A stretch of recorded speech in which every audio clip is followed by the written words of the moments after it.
bakit mo akong binibidyo? Mahal yun. Layo ka. Patay na kita mo. Gusto ko yan. Malaki ka dito. Tapos putang ina na ito. Ang ingay nung mo. Super libog. Hey, Zarkwe!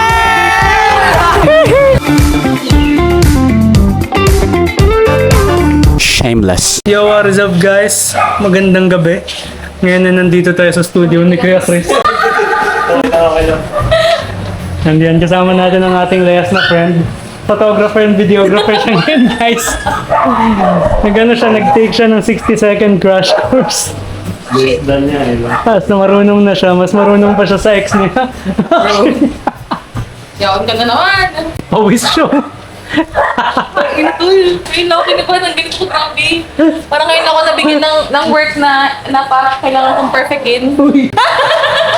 Sapat na to na lang ako din. Huwag na mag-picture. Buti na kain yung burger ko, parang hindi ko deserve mag-burger hanggang dito na natapos ko. Dapat nga kumain ka muna eh. Parang fail fast or fail. Parang ano eh, okay ka lang. Oo. Talaga kumakaganon. Kala mo talaga. Ay, ano nga, load niya bro, load niya. So, shoutout sa iyo Ma'am Rochelle kasi unang-una kanina na-upload na namin sa Red Ventures. Maraming salamat sa pagtitiwala sa amin. And maraming salamat sa pagtitiwala sa aming layas na friend dahil bakit Kaya ba, tumatawa? ma'am?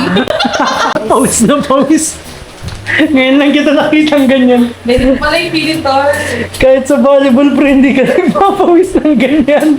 Parang kahit sa hindi ako nagpapawis ng ganito. Dapat pala mag-photographer ka na lang. Parang laki kang pawis. Hindi naman, nag-vlog ka rin. Oo nga eh.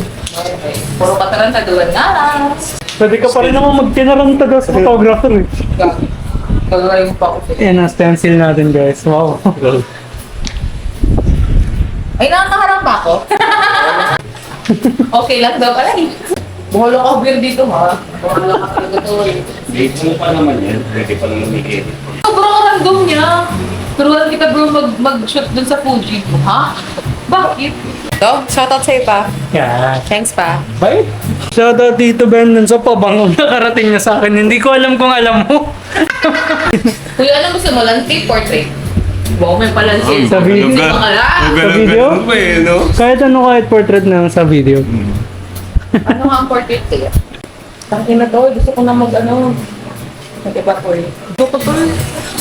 Anong ko na magandang angle nito, pre? Oh, Wow. abala natin si Kuya Chris. Pasensya ka na, Kuya Chris, ha? Minamaster niya kasi Kuya Chris yung rule of thirds daw eh. Alam mo naman. Paano yun? Shit! Mas masakit daw ano nagtap out ako. Vlog ka pa ha, tangin mo. Kilala mo ba si Banksy? Yung international artist. Ayun, sabi mong hindi na ano.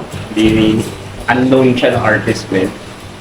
Ano siya, graffiti artist. Tapos lahat ng trabaho niya sold. Tapos siya yung gumawa sa Gaza yata yun. Hindi ka pwede lumabas, pasok dun sa lugar na yun. Dahil sa war na nangyayari. Pumasok siya dun, gumawa siya ng graffiti sa gitna. Tarantado ang Oh, putik. gagi. Baliw yun. Siya yung may painting siya na binenta sa auction, milyon. Tapos nung pagkasold, biglang nag-drop yung paint, yung illustration niya, yung drawing niya.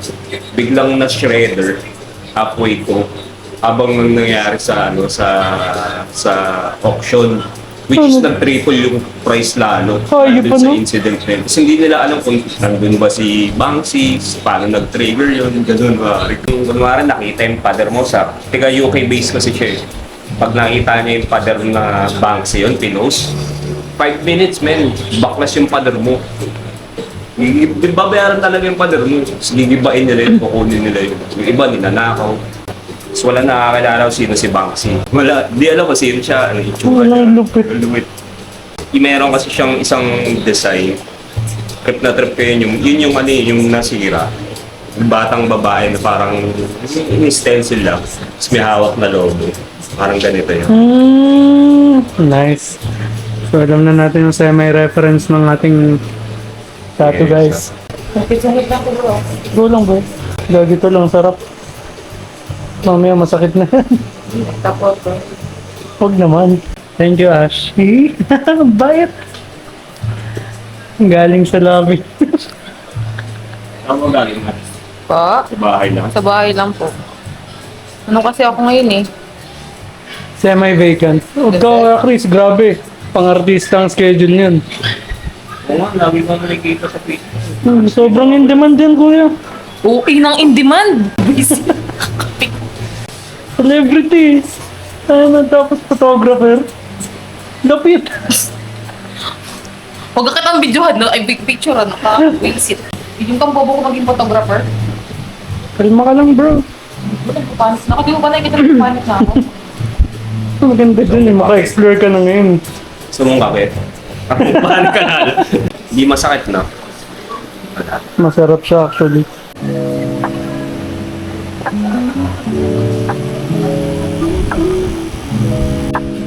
Pakita natin ng progress kasi hindi ko kita. Surprise na lang po. Ano na siya mamaya?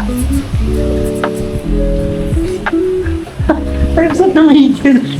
Ang bait mo pag may camera. Bother kasi ako eh. So yun, nag-take ng break ng ating...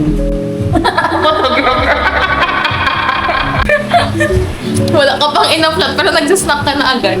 Pasan? Kuya, kasi hindi ka ba naiingayan sa akin? Hindi na mamimik, grabe. Ano lang? Gumiti lang. Hindi. Okay. Focus lang naman. Naiintindihan ko na lahat. Isip ko eh, may pag-buffer. Sabihin ko ba yung totoo sa kanya o hahayaan ko na muna siya? Sensitive yung ano, hindi masyado nakakarawan. Part ng Yung maninipis na area. Pero yung mga legs, ganito. Baliwala na lang. Sa umpisa lang naman talagang masakit ang tattoo, di ba? Hindi mo talaga throughout the process. Micropain talaga sa literal. Sarap ba gabi? Sobra. Ay, masarap ba yan? Eh, ano lang, pinaka-ayoko nang natatuto yung sa tagiliran. Hindi, literal, meron ako dito. Hindi ko talaga matapos-tapos. Nakaka-irita. Oo. Ano, nakakiliti na Ako bukas dito. Makakarelate ka na bukas. Literal na yan, ano, sa ako ko dun. Hindi matapos. Shit. Makakarelate ka bukas, bro. Hindi siya naman. Hindi gusto ko yun, kuya. Gusto ko yun. Tapos na mo. Tapusin, eh, ako naman kasi pwede ko. Tulog lang ako kapag nagpapatato eh. Ha? Hindi ka ba? Lagi din ako tapos na. Di ba pa eh. Ako kasi nagre-reklamo ako sa nagtatato sa akin dahil kaibigan ko. So, pwede ako magreklamo. Nasaktan ako. Kaya mo naman eh. Privilege ko yun. Palit ako ng strike, girl. Sana dahil mananit. Ay, what the Fuck. Virgin. Masikip. Bago ka na naman. Gapit ko na naman ako nando. Mabait ka daw kasi dun sa vlogs mo. Dito daw labas yung totoong ugali mo. Surprise! Kala niya. Naka-pressure pa lang kapag nagbe-break ka tapos nakatingin sa'yo yung boss mo na ano, be, di ka ba magpipicture, be? Uy, ang puta, kala mo naman compensated. Yung punta na gusto mo na tinatatoan yung tahimik lang. Eh, wala akong masaktan eh. Okay lang naman sa akin. Mas gusto ko pa nga makwento na kasi minsan pag alam mo yun, pag nakatulog na tapos wala mas gusto ko yung May interaction. Oo. Saka minsan kasi kung may malalaman kung may pinagdadaan ng tao. Aww. Yan. Tsaka ngayon pa, sabi mo na pare, tinatatuan ako. Kasi di ba may mga meeting client ako ng puto na kinikwentuhan nila ako kung ano yung mga trabaho nila dati. Yung isang kliyente ko dati, taga New York. Dati siyang DJ sa dati siyang DJ sa club, yung may mga sumasayaw. Ganun. Tapos ngayon, na-drive na lang siya ng truck. Ano yun, parang kulit ng buhay dati. Kulit nung pinagdaanan niya, parang ganun lang. Na yung tattoo niya, cost pala nun $175 per hour noong Per hour? 1995. Tapos magkano ko lang siningil nandito na, di ba? Ngiti-ngiti siya sa akin eh. Parang ganun to eh. Kasi ano si Justin niya, tuwan-tuwa sa presyo mo, di ba? Pagkarinig niya ng presyo, tayo na gano'n. Lupit siya eh. Tapos siya cellphone niya, mga ganun. Nakakatawa lang din. Tapos, nakakatawa pa dun sa tapos. Siya na yung last na pinatuan ng artist na yun. Kasi after nun, nag-retire na. Tapos ang tattoo niya ng Japanese Oriental. Solid talaga. Pero western style, American style. Sana nga, ano yun, sana matuloy yung iniisip namin na art village. Parang artist hub. Sana Ganda, no? ako pero okay naman. Kasi parang pwede ka magstay doon kung gusto mong magpinta sa gitna ng gubat, mga ganun. Pwede ka mag-bukit. Tapos accessible siya, hindi siya ganun kahirap puntahan. Pupunta ka ng tok-tok ng mundo para na makakita ng mundo. Yan lang siya sa labo, di ba? Oo. Nakakatawa lang din. Masaya din kasi makipagkwentuhan minsan sa sa kliyente na ibang walks of life. Nakakatawa lang din kasi na, alam mo yun, parang nung lately kasi di ba parang hindi ako masyado nakakapag-tattoo tapos parang nalulungkot ako ng tangina. Nung nakaraan parang ito na yung pangkabuhayan showcase mo eh. Talagang araw-araw ka nag-drawing. Tapos pag hindi mo na pala siya ginagawa, parang nakakalungkot. Manifest nga tayo. Umahan namin, no? Kinabukasan, meron akong client, papapinta. Tapos yun yan, ikaw. Tapos yung same day, men, paglabas ko dyan, nakita ko yung isa kong client na, oh, saan na yung studio mo? Let's go, men! Nahanap ka pala niya. Kaya lang, basta, nakakiti. Pagkat ka na pala. Utol. Papagawa lang ng bahay ngayon, eh. Ito, ganyan. Meron siyang ex, pinatato niya yung pangalan. Pangalan kasi ng Amanda. Tapos, okay naman sila, kaso nagkahiwalay. Eh, tinato niya pa sa kamay dito. Hindi pa ano. Hindi natin buburayin yan. Basta iisip ako, papunta siya sa bahay one time. Please, alam mo na palagay ko. Ano, lagay mo ng gawin mo na lang kamandag. May tattoo siya sa kamay, kamandag. Si Von dati kasi talagang ino-offer niya sa akin. Daw, paborito kong sapatos yung natatato niya sa akin. Tayo, takot na Von takot. Strauss? Oo, takot na takot nagtatattoo na rin ba siya? Dati, noong 2019, Talaga? nag-try lang siya. Sa mga kaibigan lang pati exclusive.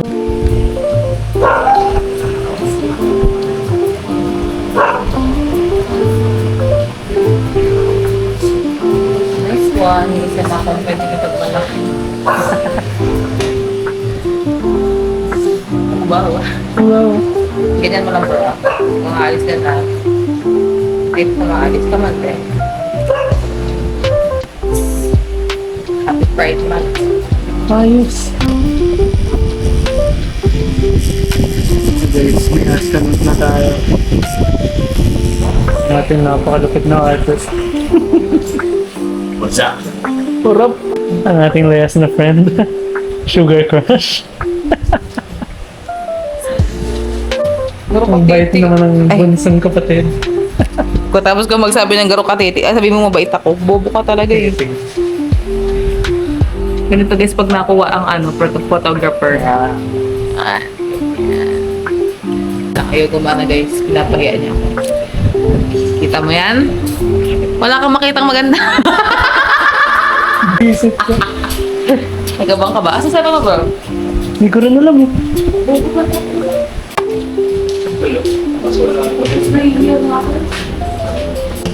Pero yan, hindi yan yung board na ginamit niya. Pero kumpare ko kasi yun. Tapos, alam mo yun, binubuli-buli lang namin siya. Pero sa mata ng ibang skater na mga kasing idara namin, sobrang wild na kakilala ko yun.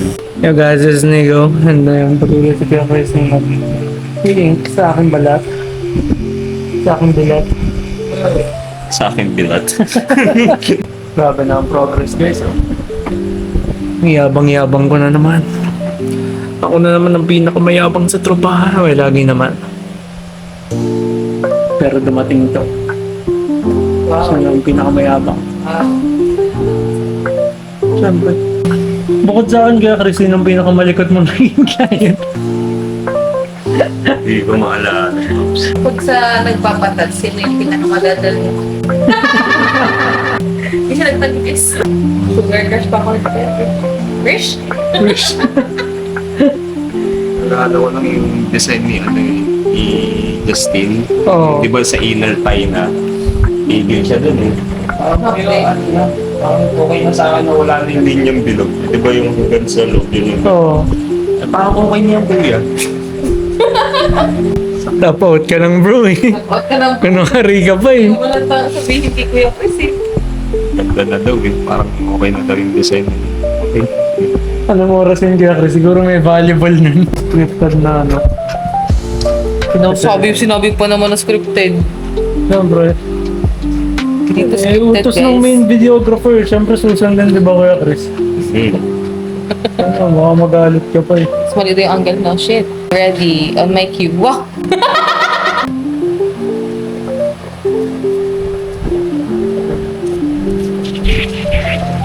Nice.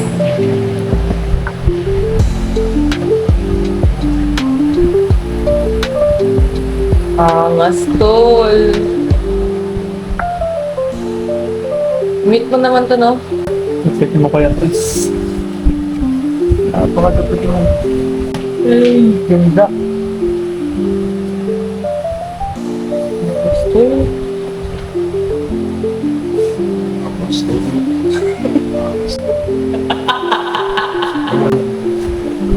Ako na naman, ang pinakamayabang. Oh. Okay, pa 4 hours ko, solid. Ah, 3 ano? 3 ano yun? 314. 3:14. Ay, may oras siya. Stig. Tol, huwag kang huminga tol. Baka apektuhan yung tatay ko. Ganito guys, mag-tats na pati. Wow, tato artist. Change career. Sa bagay yung sa idol din, di ba? Maraming career yun. Dati siyang registered nurse. Yan. Yun ang gusto ko na drop. So kung nakikita mo naman tong video na to, kabahan ka na.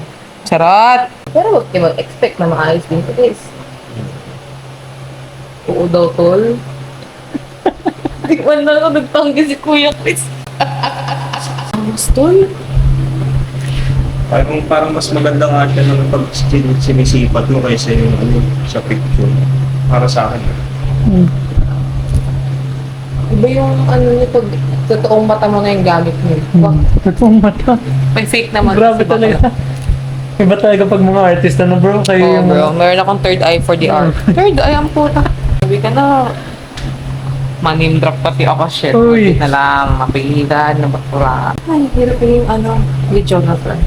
Tayo ko tapos para parang hindi ka pa ito ngayon. Hindi ko ka-friend. Picture si Kuya Chris nandito. Binas pa ako lang yung dito. weird eh. Na-imagine ko to.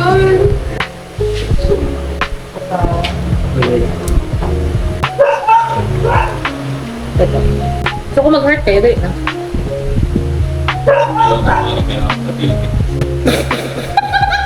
Kaya Chris naman eh. Ganito pa lang guys. Pero pag nakagam ako sa dito. Magbabago na yung talingin mo dito sa ano lang. Wala na Kuya Chris. Nasira na yung ano. Sira mo. So ngayon pag nakakita ka ng ganun. Dalawang titi. Ano ko lang may balutang.